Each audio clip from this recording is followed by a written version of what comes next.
प्यारे बच्चों, class 12 home science विषय का आज परीक्षा है। तो उसके लिए कुछ महत्वपूर्ण प्रश्न देख लेना है जाते जाते। शुरू करने से पहले आपसे निवेदन है कि चैनल पर पहली बार है तो ज़रूर सब्सक्राइब कर ले और होम साइंस के बच्चों को यह वीडियो ज़रूर शेयर कर दें। तो चलिए हम लोग आज कुछ नया सीखते हैं। क्वेश्चन है आपका, रंगों की 3 विशेषताएं कौन कौन सी है। तो मनोविज्ञान की दृष्टि से रंगों का मूल लक्षण रंगों का भावनाओं पर प्रभाव से है। रंगों की 3 विशेषताएं, पीला प्रसन्न का, आत्मीयता और रूपहलापन का होता है। फिर लाल जो है उत्तेजक होता है, जिंदा दिल होता है, रोमांचक होता है। हरा है सो मैत्रीपूर्ण होता है, हर्षित होता है, शांति प्रदत्त होता है। पोशाक बनाते समय कौन कौन सी रेखाएं बनती है। तो सीधी व खड़ी रेखाएं, आड़ी रेखाएं, तिरछी रेखाएं, वक्र रेखाएं, भी आकार की रेखाएं और अधूरी रेखाएं। क्रियात्मक विकास से आप क्या समझते हैं। तो शिशुओं में मांसपेशियां व हड्डियों तथा विभिन्न कार्य करने की जो क्षमता अथवा सामर्थ्य पाई जाती है उसे क्रियात्मक विकास कहा जाता है। संवेग क्या होते हैं। तो व्यक्ति के व्यवहार में किसी न किसी अंश में संवेग अवश्य विद्यमान होता है। वस्तुतः संवेग वह है जिससे बाल अवस्था में दुखद क्षण जैसे क्रोध, भय और सुखद संवेग जैसे हर्ष, स्नेह आदि उत्पन्न होता है। रोग प्रतिरोधक क्षमता क्या होती है। तो व्यक्ति को रोग व मृत्यु से लड़ने की क्षमता को बढ़ाने के लिए तथा संक्रामक रोगों के भयावह प्रभावों के लिए समय से ही प्रतिरक्षित करना रोग प्रतिरोधक क्षमता कहलाता है। डीपीटी तथा बीसीजी किसे कहते हैं। तो एक ट्रिपल वैक्सीन है या डिप्थीरिया, काली खांसी व टेटनस जैसे रोगों से सुरक्षा हेतु दिया जाता है। और बीसीजी जो है वो शिशुओं को बीसीजी का टीका 3 माह की आयु का और खसरे का टीका 9 माह की आयु पर लगाया जाता है। वैकल्पिक देखरेख से आप क्या समझते हैं। तो माता पिता अथवा माता की अनुपस्थिति में बच्चे की मूल जरूरतों को पूरा करने के लिए उसकी देखभाल करना। प्रतिपालन की घर में भाई बहन तथा संबंधियों द्वारा व घर से बाहर किया जाए उसे वैकल्पिक देखरेख कहा जाता है। आहार आयोजन से समय, श्रम तथा धन की बचत कैसे होती है। तो आहार आयोजन का अर्थ सीमित साधनों से पौष्टिक व संतुलित आहार की व्यवस्था करना। कोई भी कार्य जब योजनाबद्ध या सोच समझकर किया जाता है तो उससे सदैव ही समय, श्रम व धन की बचत होती है। पूरक आहार क्या है। तो स्तन्य मोचन की प्रक्रिया के अनुसार माता के दूध या ऊपरी दूध के अतिरिक्त जो भी भोज्य पदार्थ शिशु को खिलाया जाता है वह पूरक आहार कहलाता है। किशोरों के आहार में आयोडीन का क्या महत्व है। तो आयोडीन एक प्रकार का खनिज लवण है जो हमारे शरीर की थायराइड ग्रंथि से निकलने वाली थायरॉक्सिन हार्मोन का एक महत्वपूर्ण अंग है। इसकी शरीर से 100 से 200 मिलीग्राम तक दैनिक आवश्यकता है। आहार में आयोडीन का होना थायरॉक्सिन के निर्माण हेतु अति आवश्यक है। स्कूल जाने वाले बच्चों की भूख को प्रभावित करने वाले कारकों को लिखिए। तो स्कूल जाने वाले बच्चों की भूख को प्रभावित करने वाला कारक है। बच्चों की आयु सीमा उनके भूख को प्रभावित करती है। स्कूल जाने वाले बच्चों में क्षुधा या लालसा उसकी भूख को प्रभावित करती है। स्कूल में सहपाठियों का वातावरण भी उनके भूख को प्रभावित करती है। बाल मनोविज्ञान अर्थात विभिन्न भोज्य पदार्थों के प्रति बच्चों का लगाव भी उनके भूख को प्रभावित करती है। वह शारीरिक व मानसिक विकास बच्चों में भूख को प्रभावित करती है। प्राकृतिक रेशा व कृत्रिम रेशा क्या होता है। तो वस्तु निर्माण की सबसे छोटी इकाई जो तंतु या रेशा कहते हैं। तंतु से धागा एवं धागा से कपड़ा बनाया जाता है। प्रकृति से प्राप्त होने वाले सभी रेशों को प्राकृतिक तंतु कहते हैं। वानस्पतिक जगत में कपास, जूट, अबाका एवं सोने चांदी के तारों से निर्मित वस्तु ये सभी प्राकृतिक तंतु के अंतर्गत आते हैं। कृत्रिम रेशा मानव द्वारा निर्मित होता है। इसमें विभिन्न रसायनों का प्रयोग किया जाता है। कृत्रिम रेशों का निर्माण एक जटिल रासायनिक प्रक्रिया होती है। नायलॉन, पॉलिस्टर कृत्रिम रेशा का उदाहरण है। फिर है आहार में नवीनता कैसे लाई जा सकती है। तो भोजन न केवल शारीरिक व सामाजिक कार्य ही अदा करता है, बल्कि यह मनोवैज्ञानिक कार्य करने में भी प्रमुख भूमिका अदा करता है। इस दृष्टि से आहार में विविधता अथवा नवीनता लाई जा सकती है। प्रथम तो व्यक्ति की पसंद के आधार पर आहार में नवीनता लाई जा सकती है। दूसरे, आयु सीमा व क्षेत्रीय पैदावार के आधार पर नवीनता लाई जा सकती है। तीसरे, ऋतु या मौसम के आधार पर आहार में नवीनता लाई जा सकती है। अगला क्वेश्चन है, जन्मजात तथा अर्जित रोग प्रतिरोधक क्षमता के बारे में बताएं। तो समानता कुछ ऐसे रोग होते हैं जो वंशानुगत या जन्मजात होते हैं।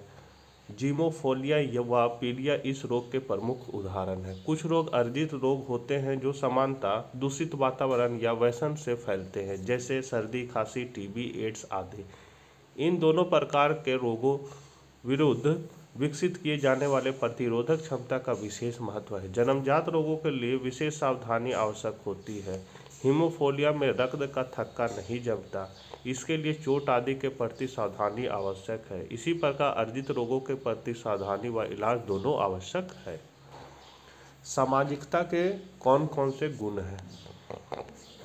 अरस्तु ने एक बार कहा था कि मनुष्य एक सामाजिक प्राणी है और वह सदैव पारस्परिक सहयोग के आधार जीवन व्यतीत करना अधिक पसंद करता है। सामाजिकता का पहला गुण है पारस्परिक सहयोग व साझा विचार का होना। सामाजिकता का दूसरा गुण है कार्यों के प्रति अंतर्निहितता, जो सामाजिकता का विशिष्ट लक्षण है। सामाजिकता का तीसरा गुण पारिवारिक जीवन के प्रति संवेदनशीलता में वृद्धि है। वास्तव में सामाजिकता मनुष्य में नातेदारी के विकास महत्वपूर्ण भूमिका निभाता है। 16 है, भोजन को सुंदर ढंग से परोसना क्यों आवश्यक है? तो भोजन परोसने के लिए स्वच्छ बर्तनों तथा स्वच्छ स्थान का प्रयोग पहली शर्त है। सफाई से परोसा गया भोजन सुरक्षित होने के साथ साथ आकर्षक भी होता है। इसके अलावा भोजन को सदैव ढककर रखना चाहिए।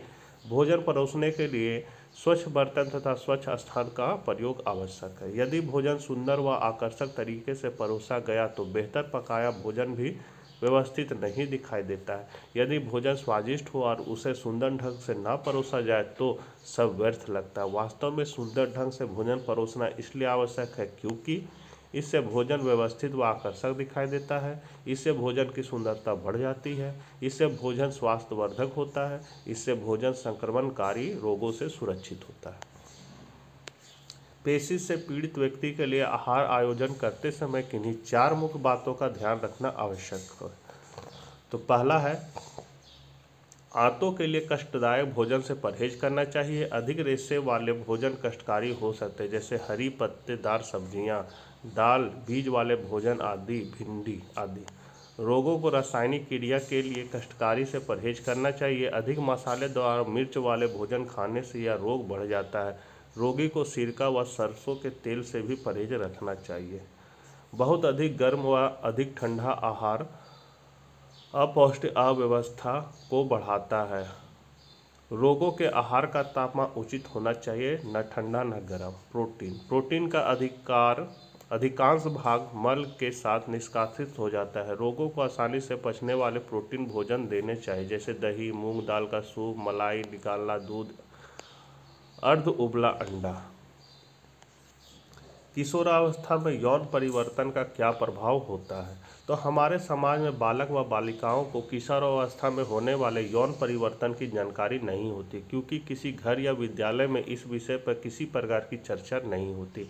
वे इन परिवर्तनों से उत्पन्न होने वाले भावनाओं, जैसे विषम लिंगी के प्रति आकर्षण आदि को समझ नहीं पाते। वे इन यौन विषयों और अपने में हो रहे नए परिवर्तन को जानने की इच्छा रखते हैं, लेकिन किसी से खुलकर बात भी नहीं करना चाहते।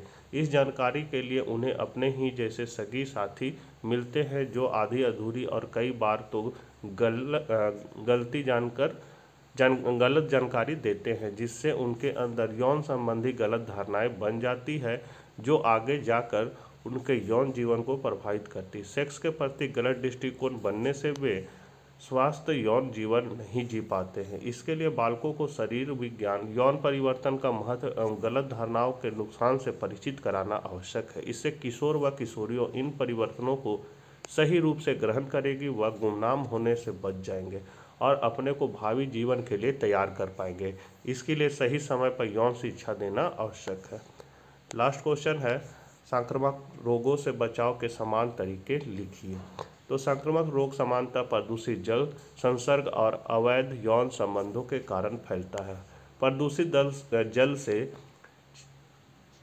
हैजा, पेचिश, संवर्ग से दाद व खुजली तथा अवैध यौन संबंधों से एड्स, सिफिलिस जैसे भयंकर संक्रामक रोग फैलते हैं। संक्रामक रोगों से बचने के निम्नलिखित महत्वपूर्ण उपाय हैं। प्रदूषित जल का सेवन से परहेज करना चाहिए। इसके लिए स्वच्छ व ढका जल व्यवहार करना चाहिए। बरसात के दिनों में जल गर्म करके व छान कर इस्तेमाल करना चाहिए। संक्रामक रोगों जैसे सर्दी, दाद, खुजली, एक्जिमा जैसे रोगों से संसर्ग से बचना चाहिए। भयंकर संक्रामक रोगों जैसे एड्स, रक्त कैंसर आदि के मामले में प्रयुक्त होने वाले इंजेक्शन का इस्तेमाल एक ही बार होने चाहिए। रक्तदान करते समय पूरी सावधानी बरतनी आवश्यक है। संक्रामक यौन रोग जैसे एड्स को उपचार रहित रोग है, जिससे बचने के लिए अवैध यौन संबंध से पूर्णतः परहेज करना चाहिए। संक्रामक रोगों का रक्त दूसरे को चढ़ाया नहीं जाना चाहिए। खाद्य पदार्थों को मक्खियों से बचाकर व स्वच्छ रूप से ढककर रखा जाना चाहिए। तो बच्चों, ये थे कुछ होम साइंस के महत्वपूर्ण क्वेश्चन। जाते जाते एक नज़र देख लेना है। ये आपका 2014 में जैक द्वारा पूछे गए प्रश्न हैं। तो मिलते हैं नेक्स्ट वीडियो में, तब तक आज्ञा दीजिए। Bye bye.